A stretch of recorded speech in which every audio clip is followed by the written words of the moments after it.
The cold winter air bit through his expensive cashmere coat as he stepped out of his Bentley. That's when he saw her, a face from his past, now weathered by hardship, huddled with a small child on the corner of 5th Avenue. If you enjoy emotional tales of fate and second chances, hit that subscribe button and join our community. James Porter had everything money could buy: a penthouse overlooking Central Park, a fleet of luxury cars, and a corner office in Manhattan's most prestigious skyscraper. At 37, he had transformed his small tech startup into a billion-dollar empire. Business magazines called him a genius, a visionary who redefined the industry. His calendar was filled with meetings with world leaders and industry titans. Yet despite his success, something was missing. That December evening, James was heading to an exclusive charity gala. His assistant had reminded him twice about its importance. Potential investors would be there, connections that could help expand his empire even further. Traffic had been heavier than usual, forcing his driver to take a detour through parts of the city James rarely visited. As they waited at a red light, James glanced absently out the window. The sidewalks were crowded with holiday shoppers bustling past storefronts decorated with twinkling lights. Then he saw her, a woman sitting on a cardboard box, her thin frame draped in layers of worn clothing. Beside her sat a small girl, no more than 6 years old, clutching a tattered stuffed rabbit. Something about the woman's profile caught his attention. Even through the smudged makeup and unwashed hair, there was a familiarity that made his heart skip a beat. "Stop the car," he commanded, his voice barely audible. His driver glanced at him through the rearview mirror. "Sir?" "I said stop the car." Before the vehicle had fully pulled over, James was already opening the door. The frigid air rushed in, but he barely noticed as he stepped onto the sidewalk. The woman didn't look up as he approached. Her focus remained on counting the few coins in her palm, the day's meager earnings. A small cardboard sign beside her read, "Any help appreciated. Need food for my daughter." James stood there, frozen, as memories flooded back. The chestnut hair, now dull and matted. The curve of her jaw, now sharp with hunger. But those eyes, when she finally looked up at the shadow that had fallen across her, those eyes were unmistakable. "Sarah," he whispered, the name catching in his throat. She squinted up at him, confusion giving way to shock as recognition dawned on her face. "James." Her voice was hoarse, barely audible above the city noise. The little girl looked between them, clutching her mother's arm. "Mommy, who is he?" 20 years had passed since he'd last seen Sarah Mitchell. 20 years since that summer night, when they'd promised each other forever, before life tore them apart. Sarah had been his first love, the girl next door with dreams as big as his own. They had planned a future together, until his family moved away suddenly, after his father's business failed. What happened to you?" James asked, dropping to one knee despite his expensive suit now touching the dirty sidewalk. Sarah tucked a strand of hair behind her ear, a gesture so familiar it made his chest ache. "Life happened," she said simply. "Some good choices, some bad ones. Then Lily came along." She put her arm around the little girl.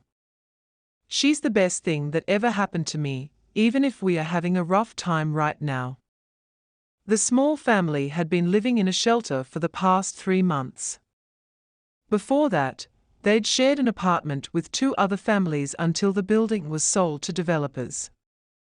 Sarah had lost her job as a waitress when the restaurant closed, and her photography business, once her passion, had failed to take off. "We're okay, though," she insisted, a flash of pride crossing her face. "I have an interview next week for a receptionist position. Things will turn around." James could barely process what he was hearing.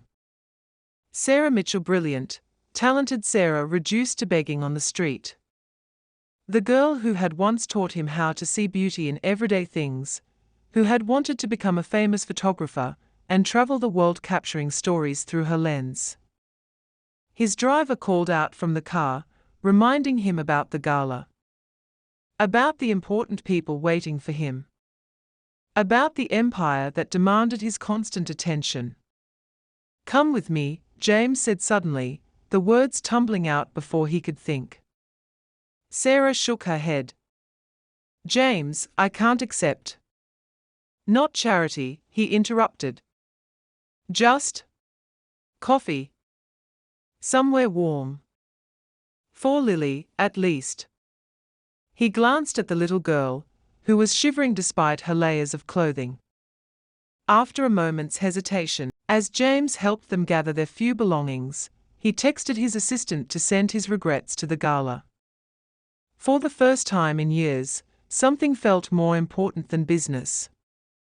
The cafe was small and unpretentious, nothing like the Michelin-starred restaurants James frequently dined at.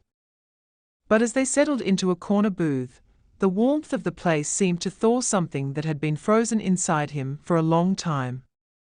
Lily's eyes widened at the hot chocolate topped with whipped cream and sprinkles. Sarah sipped her coffee slowly, as if savoring every drop. The silence between the adults was heavy with unspoken questions, with 20 years of separate lives. "After your family moved," Sarah finally said, "I wrote to you for months." James nodded. "My father intercepted the letters. Said I needed to focus on rebuilding our future, not holding on to the past." The bitterness in his voice surprised even him. "I only found them years later, after he died." "I waited for you," she whispered. "But then life kept moving forward, and I had to move with it." As Lily became absorbed in drawing with the crayons provided by the waitress, Sarah shared more of her story. A scholarship to art school. A promising career as a photographer cut short by her ex-husband's gambling debts. The struggle to rebuild after he abandoned them, leaving nothing but bills and broken promises. "The shelters are full this time of year," she explained. "We are on several waiting lists for housing assistance, but until then." She trailed off, gesturing vaguely. James thought about the 3 spare bedrooms in his penthouse. About the investment properties sitting empty across the city. About the resources at his fingertips that could change Sarah and Lily's situation instantly. But he also recognized the dignity in Sarah's eyes. This wasn't a woman looking for a handout. This was the same girl who had once told him she would change the world with her camera, who had climbed to the top of the water tower with him just to see if the sunset looked different from up there. "I have a proposition," he said carefully. "My company's marketing department needs a new photographer. Someone with an eye for the authentic, not just glossy corporate images." Sarah's expression shifted from surprise to suspicion. "James, I haven't done professional photography in years. My equipment was pawned long ago." "But you still see things differently," he insisted. "That was always your gift." Before she could protest further, he continued, "There's also an apartment in one of my buildings. It's meant for visiting executives, but it's empty most of the time. You and Lily could stay there while you get back on your feet. Consider it an advance on your salary." "I don't want your pity," Sarah said, her voice low but firm. "This isn't pity," James replied. "This is me recognizing talent and offering an opportunity. The kind of opportunity one wish someone had offered my family when we lost everything." As they discussed the details, James watched Lily carefully coloring a picture of what appeared to be a house with a garden. A home. Something stable and secure that every child deserved. "Why are you really doing this?" Sarah asked when Lily went to look at the dessert display. James considered the question. Was it guilt? Nostalgia? Or something deeper, a recognition that wealth meant nothing if it couldn't be used to make a difference when it mattered most? Because 20 years ago, you believed in me when no one else did, he finally said. You told me I would change the world someday. Maybe it's time I start doing that, one person at a time. That night, instead of networking with the elite, James personally ensured Sarah and Lily were settled in the furnished apartment. As he prepared to leave, Lily tugged on his coat. Are you going to make my mommy happy again? She asked with the directness only children possess. James knelt down to her level. I am going to try my best, he promised. Outside, as snowflakes began to fall over the city, James felt something shift inside him. For years, he had measured success in dollars, in acquisitions, in power. But seeing Sarah again had reopened questions he'd buried long ago. What was the purpose of all he had built if not to make a difference in people's lives? His phone buzzed with messages from his assistant, from board members, from people who wanted pieces of his time and attention. But for once, those demands seemed less urgent than they had that morning. As his driver pulled away from the curb, James made a decision. The empire he had built would continue to thrive, but perhaps its purpose could expand. Perhaps it was time to redefine what success truly meant. The journey ahead would challenge everything he thought he knew about wealth, purpose, and the price of redemption. The snowfall grew heavier, blanketing the city in white. Somewhere in that vast metropolis, 3 lives that had been separate paths had now converged, creating possibilities none of them could foresee. And for the first time in years, James felt something he had almost forgotten: hope. The next morning, James arrived at his office earlier than usual. The encounter with Sarah had left him restless, his mind racing with memories and questions. His executive assistant, Miranda, greeted him with her usual efficiency, rattling off his schedule as she handed him his morning coffee. Board meeting at 10. Lunch with investors. Conference call with the Tokyo office. I need you to clear my afternoon, James interrupted. Miranda paused mid-sentence, her perfectly sculpted eyebrow arching in surprise. In 5 years, James had never spontaneously cleared his schedule. Also, he continued, contact HR about creating a new position in the marketing department. We need a photographer with a fresh perspective, someone who can capture authentic moments for our new campaign. Should I reach out to our usual agencies? Miranda asked, already typing notes on her tablet. No need. I have someone in mind. James hesitated before adding, and have IT deliver a complete photography setup to the executive apartment by noon. Top-of-the-line equipment. Miranda's curiosity was evident, but her professionalism prevented her from asking questions. Anything else, sir? Yes.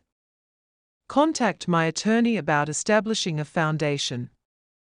Something focused on housing insecurity and supporting single parents. He took a sip of his coffee, surprised to find it tasted better than usual. I want a proposal by the end of the week. The morning passed in a blur of meetings and calls, but James found his thoughts repeatedly drifting to Sarah and Lily.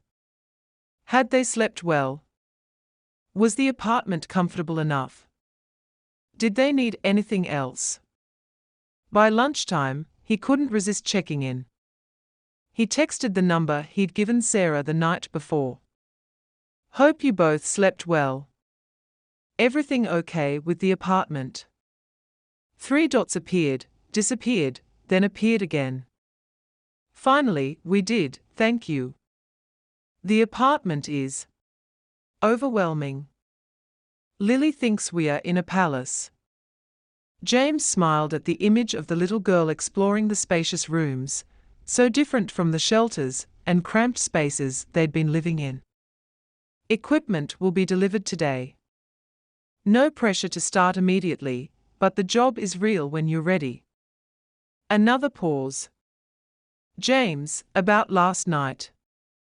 I'm still processing all this. It feels like a dream I'm afraid to wake up from. Before he could respond, his phone rang. The board chairman, impatient to discuss quarterly projections. James reluctantly returned to his corporate responsibilities, but something had shifted in his approach. Numbers that once consumed his attention now seemed abstract, distant from what suddenly felt real and important. After the day's meetings, instead of heading straight to his penthouse as usual, James found himself directing his driver to the executive apartment. He told himself it was just to ensure the equipment had been delivered properly, that Sarah and Lily had everything they needed. But as he knocked on the door, he acknowledged a deeper truth: he simply wanted to see them again. Sarah opened the door, surprise evident on her face. "James, we weren't expecting you." She looked different already, her hair freshly washed, wearing clean clothes that must have been delivered with the other essentials he'd arranged. But it was more than that. There was a hint of the old sparkle in her eyes, a straightening of her shoulders. "I was in the neighborhood," he lied, then smiled sheepishly when Sarah raised an eyebrow. "Okay, I wasn't. I wanted to make sure you got the photography equipment." "It's incredible," she admitted, stepping aside to let him in. "I've been afraid to touch most of it. It's been so long." The apartment's living room had been transformed.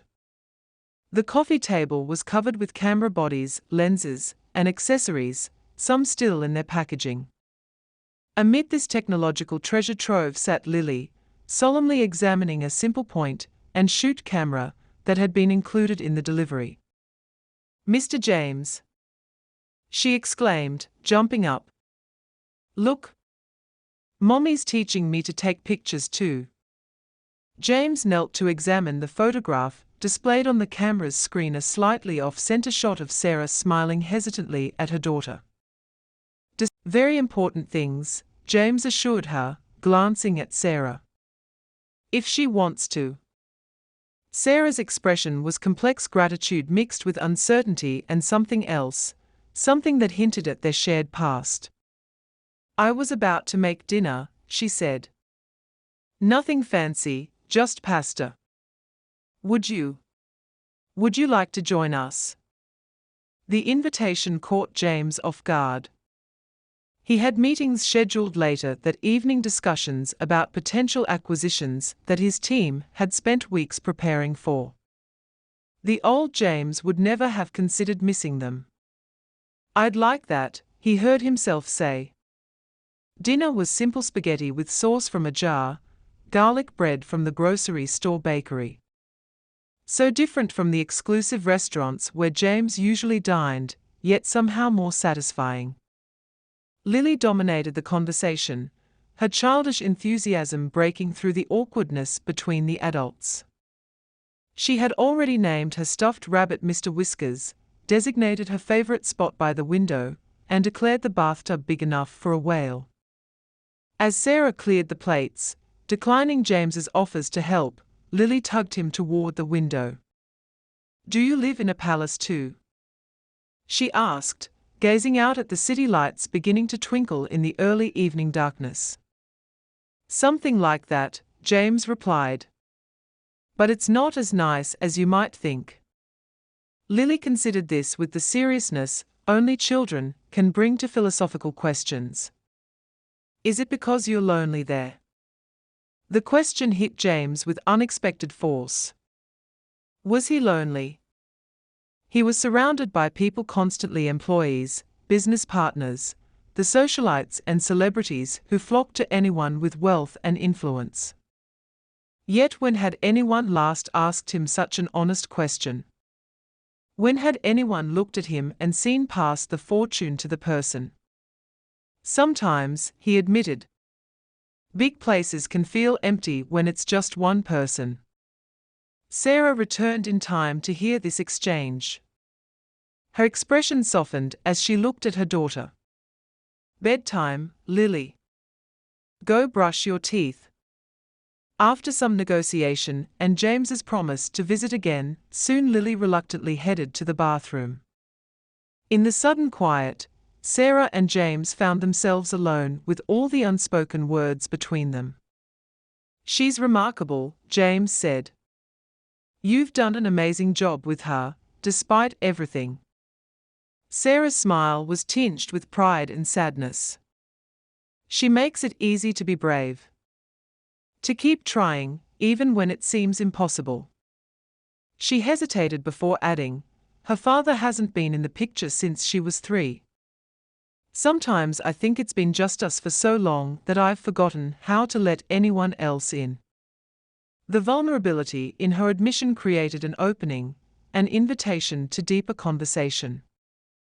But before James could respond, his phone buzzed insistently. The acquisition meeting. He was already 15 minutes late. You have to go, Sarah said, recognizing the familiar pull of responsibility. I understand. And she did understand, James realized. Sarah had always understood him, even back when they were teenagers dreaming of futures they couldn't yet imagine. Rain check? He asked, already reaching for his coat. Sarah nodded, but her smile didn't quite reach her eyes. This is your world, James. You've built something incredible. Don't let us disrupt that. As his driver navigated through evening traffic toward the office, James found himself replaying Sarah's words. This is your world. But was it really? The empire he'd built had consumed every aspect of his life for so long that he'd never questioned whether it was what he truly wanted. The acquisition meeting dragged on, numbers and projections blurring before his eyes. When his CFO asked for his input on the deal structure, James realized he hadn't been listening. What value does this actually bring? He asked suddenly. The executives exchanged glances. As we outlined in Section 4, the ROI projections. No, James interrupted. What value does it bring to people's lives? Does it make anything better? Does it solve any real problems? The silence that followed was uncomfortable. These weren't questions they typically addressed in acquisition discussions. These weren't questions James Porter typically asked. Perhaps we should revisit this another time, his CFO suggested carefully. When we've had time to prepare responses to these broader concerns. Later that night, alone in his penthouse with its panoramic views and designer furniture, James found himself standing at the window, looking out at the same city. Lily had his success made anything better? Had it solved any real problems? Until yesterday, the answer would have been a resounding no. But now, perhaps, that was beginning to change. His phone chimed with a message from Sarah. Lily wanted me to send you this. Attached was the photo of him kneeling by the coffee table, examining Lily's camera. His expression in the image surprised him, open, unguarded, genuinely engaged. When was the last time anyone had captured him that way? 3 dots appeared, disappeared, then reappeared. Thank you. For everything. But James, what happens when you remember who you are now?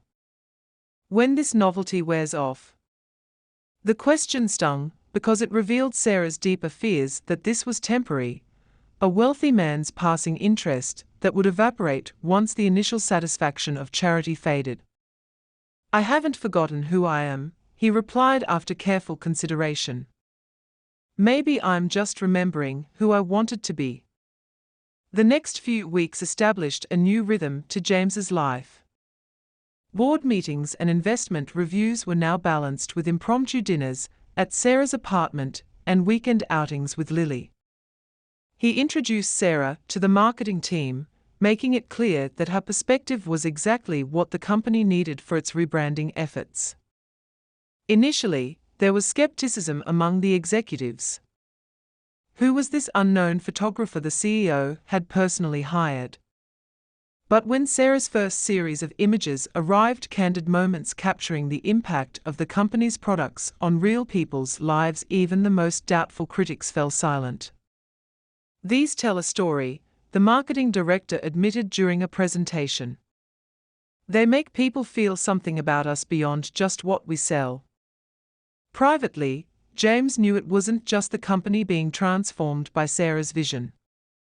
He was changing too. The man who once measured days in dollars and acquisitions now found himself counting different metrics. Lily's belly laughs during their visit to the Natural History Museum, the growing confidence in Sarah's voice when she presented her work, the moments when they both forgot that their paths had ever diverged. Not everyone welcomed these changes.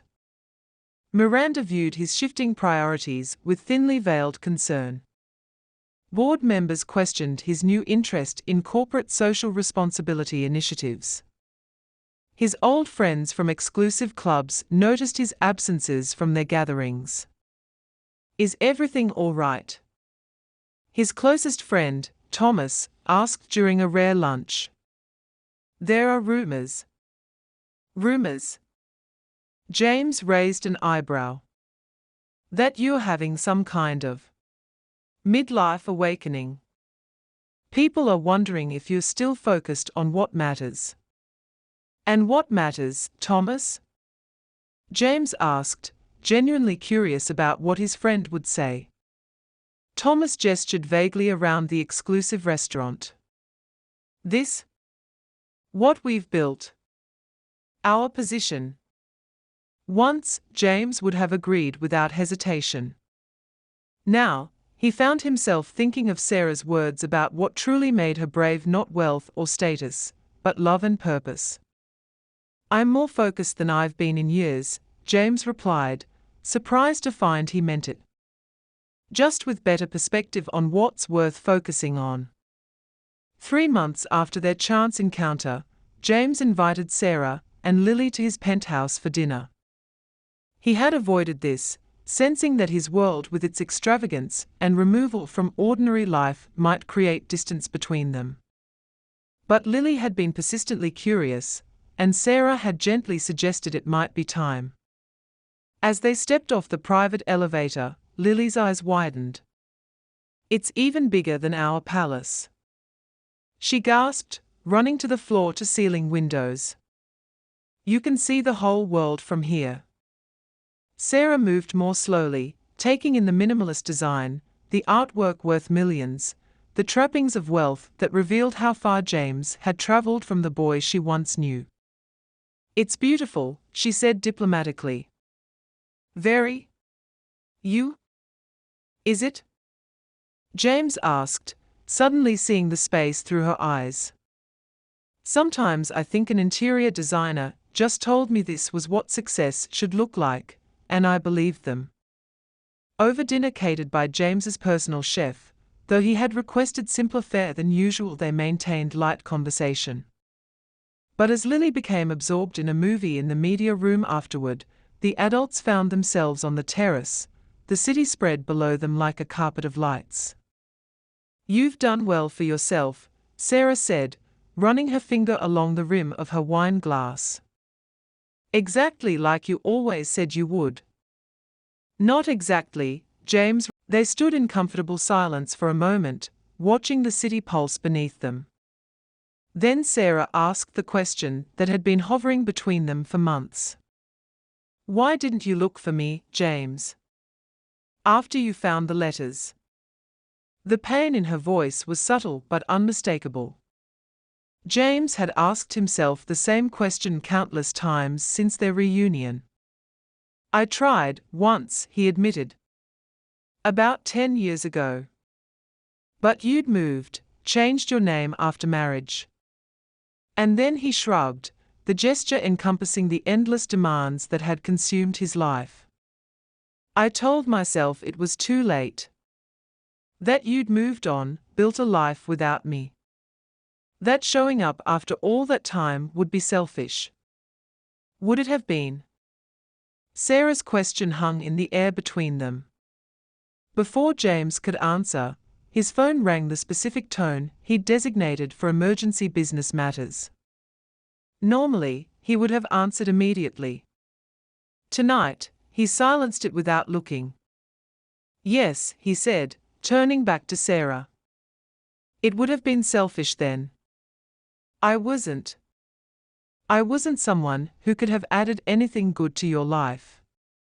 I was building an empire, but I'd forgotten why I wanted one in the first place. And now? Sarah asked softly. James looked through the glass doors to where Lily was curled up on his sofa, her attention fixed on the animated characters on screen. Then back to Sarah, her face softened by the terrace lighting, her eyes holding questions he wasn't sure he had answers for yet. Now I'm remembering, he said simply. The moment stretched between them, full of possibility and complication. They were no longer the teenagers who had made easy promises under summer stars. They were adults with scars and responsibilities, with histories that had shaped them in different ways. I should check on Lily, Sarah finally said, breaking the tension. But as she turned to go, she hesitated. For what it's worth, I'm glad you found us now. Even if it took 20 years. Later that night, after he'd arranged for his driver to take them home, James stood alone on the terrace again. The empire he'd built stretched across the globe, employing thousands, generating billions. Yet for the first time, he was measuring his life not by what he had acquired, but by what he might have missed and what he might still have a chance to build. The next morning, James called an unexpected meeting with his executive team. As they assembled in the conference room, expressions ranging from curious to concerned, he stood at the window rather than taking his usual seat at the head of the table. I've been thinking about legacy, he began. Not just what we leave behind in business terms, but what meaningful impact we create. The CFO cleared his throat. If this is about the Foundation initiative, we've prepared some tax advantage analyses. It's about more than that, James interrupted. It's about who we are as a company. Who I am as a leader. He turned to face the team that had helped him build his empire, people who knew the businessman, but perhaps not the person. Starting today, we're expanding our mission. Beyond profits. Beyond market share. We are going to measure success differently. As he outlined his vision, affordable housing initiatives, educational support for disadvantaged communities, a corporate structure that valued employees' well-being as highly as productivity, James could see the mixture of skepticism and intrigue on his executives' faces. Are we still in the technology business? His COO asked bluntly. We are in the business of making a difference, James replied. Technology is just our method. After the meeting, as executives filed out with their new assignments, Miranda lingered behind. In her usual direct manner, she asked the question others had been too diplomatic to voice, is this because of her? The photographer. James considered denying it, then decided on honesty. It's because of what finding her again has helped me remember. About who I wanted to be before I got distracted by becoming rich. Miranda studied him for a moment, then nodded. For what it's worth, I like this version of you better. With that surprising admission, she returned to her desk, already rearranging his schedule to accommodate his new priorities. That evening, instead of heading to his penthouse, James found himself driving to Sarah's apartment. No driver, no advance notice, just an impulse he couldn't ignore. When she opened the door, surprise quickly gave way to concern. James. What's wrong? Nothing's wrong, he assured her. Can we talk? Lily was already asleep, so they settled in the living room, the space now personalized with touches that made it truly theirs. Sarah's photographs on the walls, Lily's drawings on the refrigerator, books and toys creating the organized chaos of a real home. I made some decisions today, James began. About the company. About what I wanted to stand for. The silence that followed was heavy with unspoken fears. Finally, James took a deep breath, pushing past his initial reaction to find the truth underneath. You're right, he said. And I'll support you however I can. Lily will have everything she needs here, and you can focus on your work knowing she's safe and loved. Relief softened Sarah's features. You understand, then? I understand that the woman I love needs to spread her wings, James said, the declaration of love slipping out naturally. And I'll be here when you're ready to fly back home. The word home lingered between them, a promise, a destination, a shared future still taking shape. 2 weeks later, James and Lily stood at the airport departure gate. Sarah was checking in her equipment, specially insured cameras and lenses, hard drives for backup storage, the tools of her newly resurrected career. Remember what we talked about? James was saying to Lily, who was putting on a brave face despite the tears threatening to spill. Your mom isn't leaving you. She's just doing important work to help other families like you used to be. I know, Lily said, her voice small but determined. And we'll have video calls every night. And you'll help me make a map to track where she goes. Exactly, James affirmed. And before you know it, 6 months will be over and she'll be home. Home. The word had taken on new meaning over the past 2 weeks. After much discussion, Sarah had agreed that instead of maintaining 2 separate living spaces, she and Lily would move into James's penthouse upon her return. They had spent days rearranging the space, making room for Lily's growing collection of books and Sarah's photography equipment, transforming the sterile showcase of wealth into something that felt like a shared sanctuary. Sarah returned from the check-in counter, her boarding pass in hand. The first call for her flight came over the speakers. That's me, she said, her voice steady despite the emotion in her eyes. She knelt down to Lily's level. You be good for James, okay? And remember that no matter where I am, you're always in my heart. Lily threw her arms around her mother's neck. Bring back stories, she requested, their familiar farewell ritual. And pictures of everything. I promise, Sarah whispered, holding her daughter tight before finally letting go. Then she stood, facing James. They had already said their private goodbyes that morning, but the moment still felt weighted with significance. Thank you, she said simply. For understanding. For supporting this. James reached out to tuck a strand of hair behind her ear, a gesture that had become intimate shorthand between them. Fly, he said. Find what you need. We'll be here. As Sarah walked through the security checkpoint, turning once to wave before disappearing into the terminal, James felt Lily's small hand slip into his. She'll come back, the little girl said with complete certainty. She always comes back to me. James squeezed her hand gently. I know she will. Let's go home and start that map, shall we? The following months established yet another new rhythm to their lives. James rearranged his schedule to be present for Lily's morning routine and evening bedtime. Board meetings were scheduled around school events. Conference calls sometimes included a small voice asking questions about homework in the background. His executives adjusted to this new normal with varying degrees of enthusiasm. Some admired his commitment, Others whispered that he had lost his edge. But the company continued to thrive under its expanded mission, and the Porter Foundation's first projects were already showing promising results. Sarah's work took her across the country, from Appalachian mining towns to coastal fishing villages devastated by climate change, from desert communities to urban centers.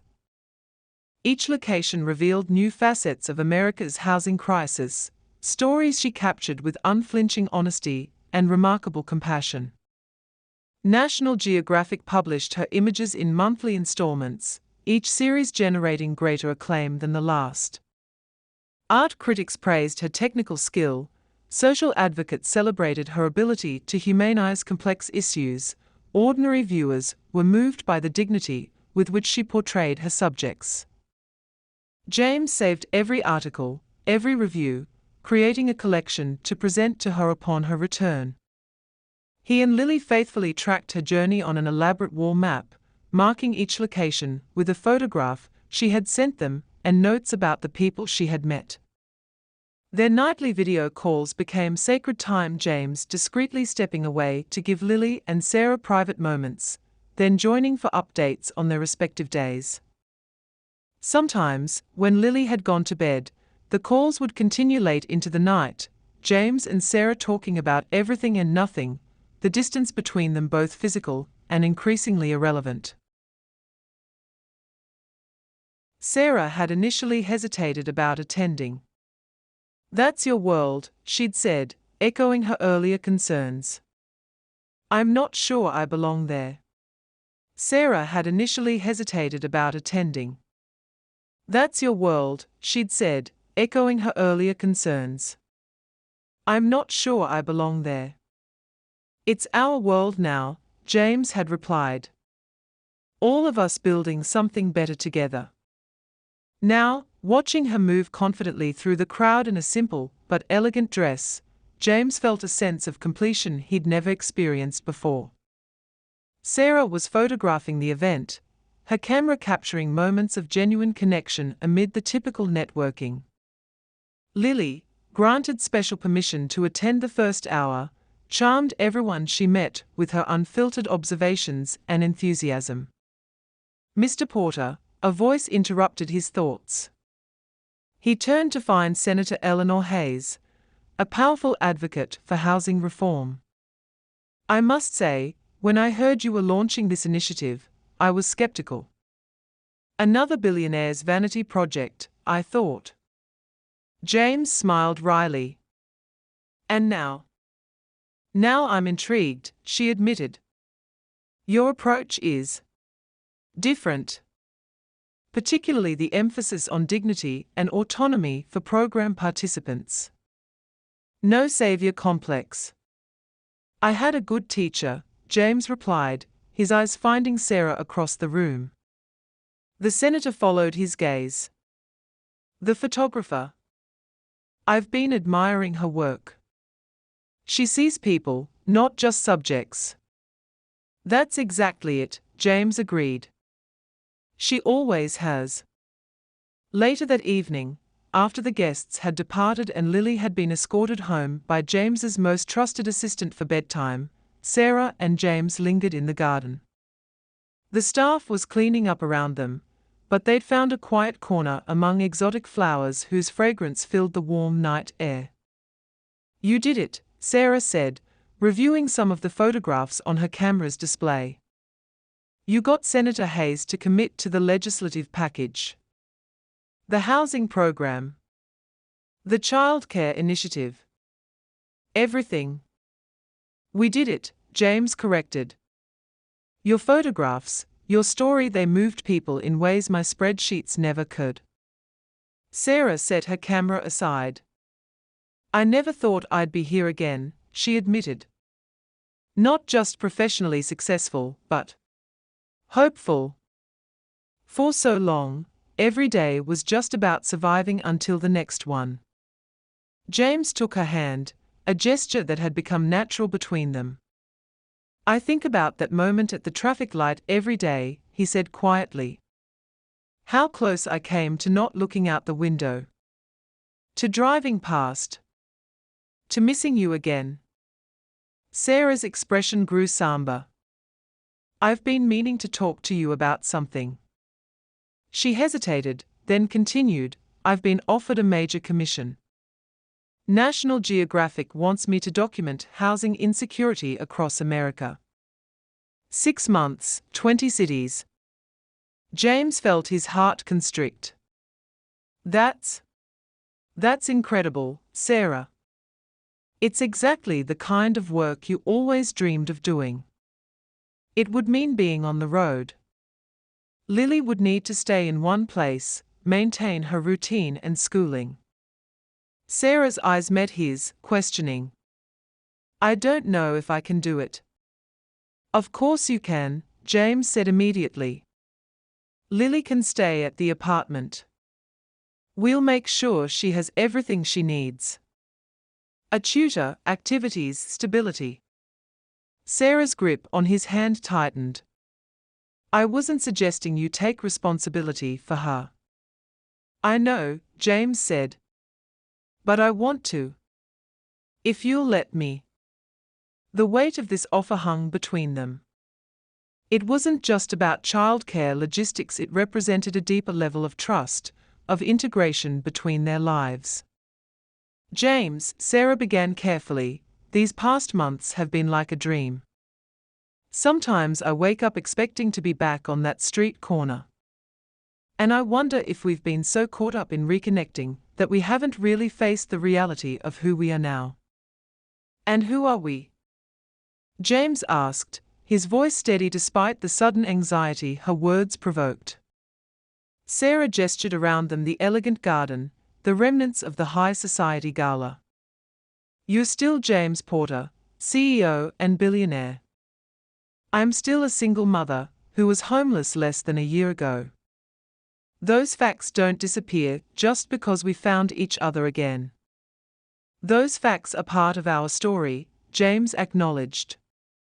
But they don't define our future unless we let them. Sarah's smile held a trace of sadness. The thing is, I need to know who I am outside of both narratives, not just the homeless. I miss you, Sarah admitted one night, her face tired but radiant on the screen. She was in Seattle, her hotel room window revealing a rainy cityscape behind her. More than I expected to. We miss you too, James replied. The penthouse feels different without you, even though you never actually lived here. Sarah smiled. It's strange. I've spent 6 months documenting what home means to people across this country. And I've realized it's not about the structure at all. What is it about? James asked, though he suspected he knew the answer. It's about where you feel most yourself, Sarah said softly. Most authentic. Most at peace. For some people I've photographed, that's a trailer with a leaky roof, but family photos on every wall. For others, it's a shelter where they are finally safe from abuse. For me. She paused, her eyes meeting his through the screen. For me, I'm beginning to think it's wherever you and Lily are. The simple confession made James's heart swell. 2 more weeks, he reminded her. Then you'll be home, and we can figure out what that means together.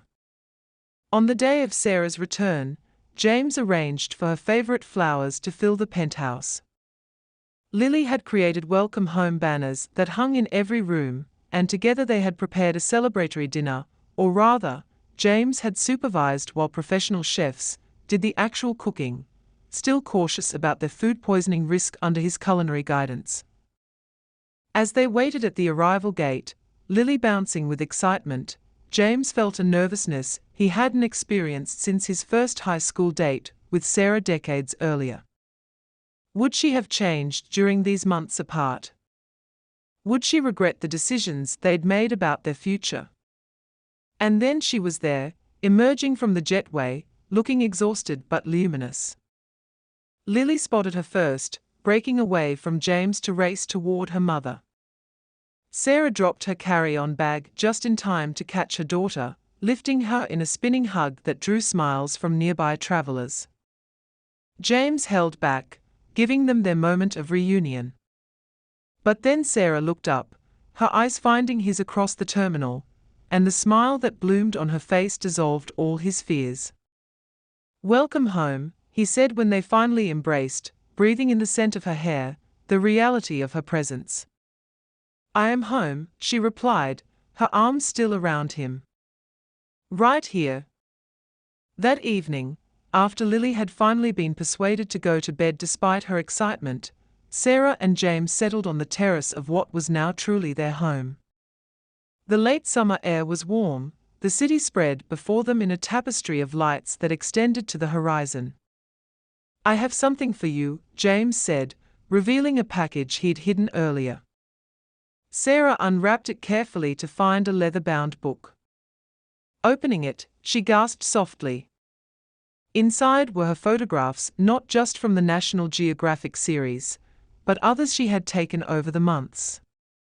Alongside each image were responses from people who had been moved by her work, policymakers who had been influenced to take action, communities that had received new resources because she had made their struggles visible. "James," she whispered, turning the pages with reverent fingers. "This is—" "I don't have words." "You never needed words," he replied. "Your images speak volumes. You've changed lives, Sarah.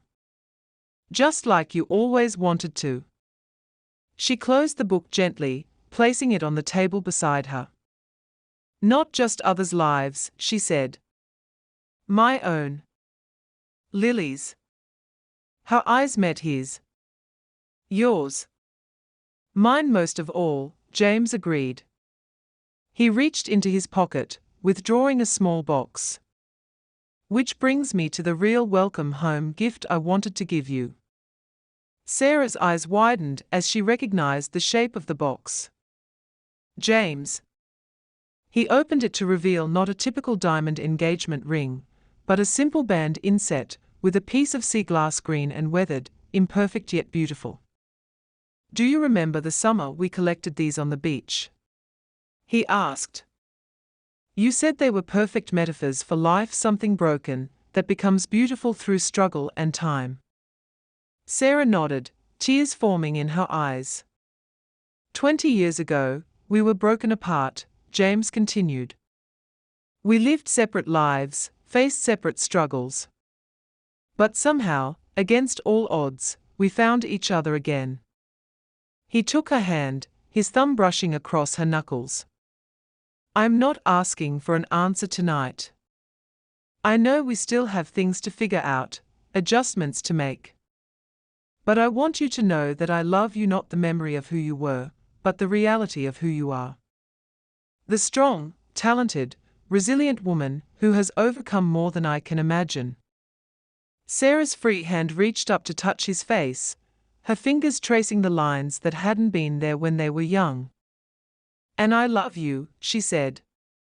"Not the billionaire CEO, but the man who stopped his car on a winter night because something made him look out the window. The man who saw past what I had become to who I still was inside." She took the box from his hand, examining the ring more closely. "It's perfect," she said. Then, with a smile that held all the possibility of their future, she added, "And yes." "Yes?" James repeated, hardly daring to believe it could be so simple after everything. "Yes," Sarah confirmed. "Not because you rescued us, but because you respected us enough to let me find my own way back. Because you love Lily as if she were your own. Because together, we are building something more valuable than any empire or family." As James slipped the ring onto her finger, the city lights seemed to shine more brightly, as if reflecting the joy that radiated between them. 20 years of separation, months of cautious reconnection, and now a future stretching before them, not perfect, not without challenges, but theirs to build together. Inside the penthouse, Lily slept peacefully, secure in the knowledge that her family was whole. On the streets below, countless others still struggled, but the foundation James and Sarah had created would continue reaching out, offering not just charity, but opportunity, not just assistance, but dignity. And in that moment on the terrace, with the woman he had lost and found again in his arms, James Porter, once defined by his wealth and power, understood what true fortune really meant. It wasn't measured in dollars or assets or influence. It was counted in second chances, in love rekindled, in the family they had formed from the broken pieces of their separate journeys. It was a richness that no financial collapse could ever diminish, a security that no market fluctuation could threaten. It was, quite simply, home. As they held each other under the vast city sky, their story of loss and recovery, of chance encounters and deliberate choices became not an ending but a beginning. A reminder that sometimes, the most valuable things we can lose are also the most precious things we can find again, if only we remember to look out the window at exactly the right moment. Not the billionaire CEO, but the man who stopped his car on a winter night because something made him look out the window. The man who saw past what I had become to who I still was inside. She took the box from his hand, examining the ring more closely. "It's perfect," she said. Then, with a smile that held all the possibility of their future, she added, "And yes." "Yes?" James repeated, hardly daring to believe it could be so simple after everything. "Yes," Sarah confirmed. "Not because you rescued us, but because you respected us enough to let me find my own way back. Because you love Lily as if she were your own. Because together, we are building something more valuable than any empire or family." As James slipped the ring onto her finger, the city lights seemed to shine more brightly, as if reflecting the joy that radiated between them. 20 years of separation, months of cautious reconnection, and now a future stretching before them, not perfect, not without challenges, but theirs to build together. Inside the penthouse, Lily slept peacefully, secure in the knowledge that her family was whole. On the streets below, countless others still struggled, but the foundation James and Sarah had created would continue reaching out, offering not just charity, but opportunity, not just assistance, but dignity. And in that moment on the terrace, with the woman he had lost and found again in his arms, James Porter, once defined by his wealth and power, understood what true fortune really meant. It wasn't measured in dollars or assets or influence. It was counted in second chances, in love rekindled, in the family they had formed from the broken pieces of their separate journeys. It was a richness that no financial collapse could ever diminish, a security that no market fluctuation could threaten. It was, quite simply, home. As they held each other under the vast city sky, their story of loss and recovery, of chance encounters and deliberate choices became not an ending but a beginning. A reminder that sometimes, the most valuable things we can lose are also the most precious things we can find again, if only we remember to look out the window at exactly the right moment.